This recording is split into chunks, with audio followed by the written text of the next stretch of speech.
ইনি হলেন আমাদের তালপুরের মহারাজা। প্রণাম মহারাজ। হ্যাঁ সেনাপতি, বলো। কাল রাত্রে আমাদের রাজ্যে একটা অঘটন ঘটে গেছে। কিসের অঘটন সেনাপতি? চুরি হয়ে গেছে মহারাজ। কি চুরি হলো সেনাপতি? আমাদের রাজ্যে চুরি?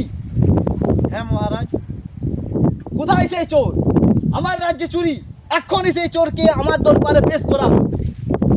চোরকে দরবারে পেশ করা হোক। A few moments later. এটা চোর, একে এক্ষুনি ফাঁসির সাজা দেওয়া হোক। হুজুর, আমার ভুল হয়ে গেছে, আমাকে ক্ষমা করে দিন। হুজুর, আমার বউ খুব শখ করেছিল, তাই বাধ্য হয়েছে আমি এটা চুরি করতে। এই বউয়ের জন্য চুরি করেছে? এটা তোমাকে নিতে হবে, নিশ্চয়ই কিছু দামি জিনিস বটে। তোকে আমি ক্ষমা করতে পারি, কিন্তু একটা শর্ত আছে। কি শর্ত বলুন মহারাজ, আমি সদরে গ্রহণ করব।